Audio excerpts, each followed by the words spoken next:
This is Psalms 91, God's Shields of Protection, chapter 20. God satisfies me with long life. With a long life, I will satisfy him. Psalms 91, verse 16. Psalm 91, verse 16. The sixth promise to satisfy those who love him with a long life is found in verse 16. God does not only say he will prolong our lives and give us a lot of birthdays. No. He says he will satisfy us with a long life. There are people who would testify that simply having a great many birthdays is not necessarily a blessing. But God says he will give us many birthdays, and as those birthdays roll around, we will experience satisfaction.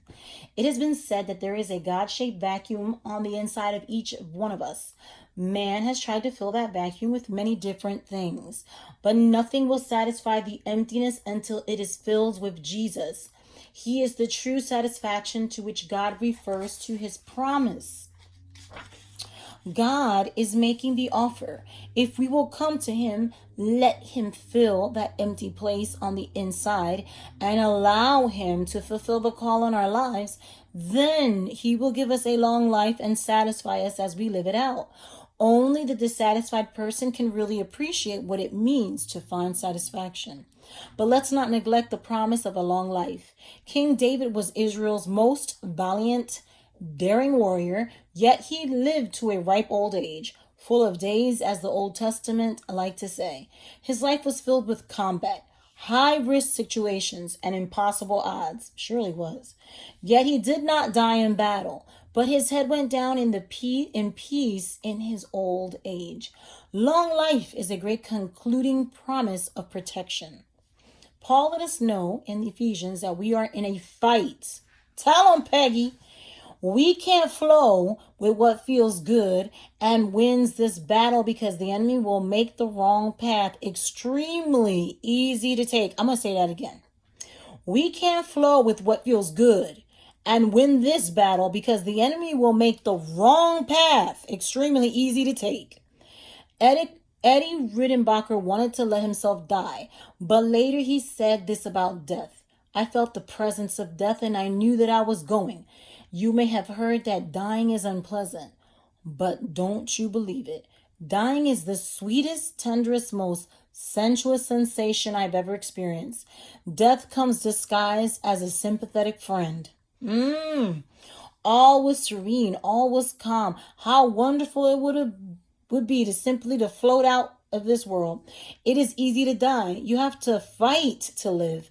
And that is what I did. I recognized that wonderful, mellow sensation for what it was. Death, and I fought it. I literally fought death in my mind, pushing away the sweet blandishments and welcoming back the pain. The next 10 days were a continuous fight with old Grim Reaper, and again I would feel myself start to slip away. Each time I rallied and fought back until I had turned the corner toward recovery. Captain Rickenbacker should know. Death certainly came toward him many times as a soldier in both world wars. A survivor of 2 plane crashes, lost for 24 days on the Pacific. Sometimes the spirit of death actually makes a bid for our very life.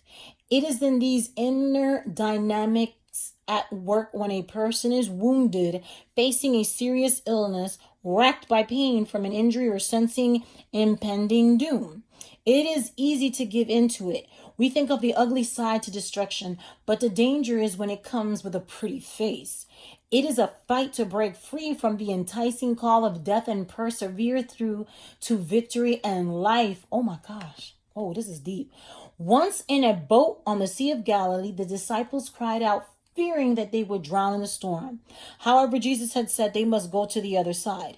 If they had thought through what he had said, they would have known the storm would not harm them because they had his word concerning a mission across the lake. In the same way, if you've been promised a satisfying long life, then you know you will make it through the present circumstances. John Evans, a Welsh preacher, told an incident that happened to his friend during the Civil War. This young man received the captain's commission. Even though many of the men in the army had little reward for religion, it was fashionable for each soldier to carry a Bible. While following orders to burn a fort, the captain and his men came under very heavy fire from the enemy.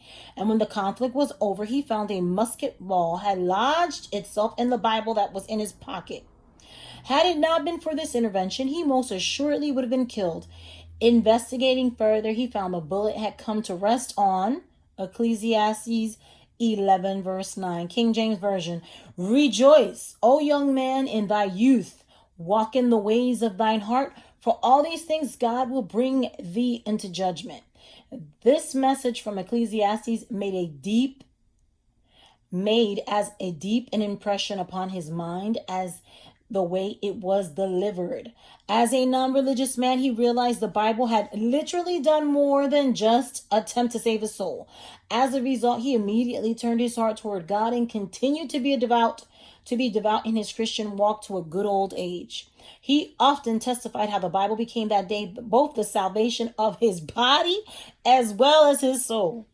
God was not solely interested in protecting and extending his life. He was more interested in his faithful obedience as he lived out that life.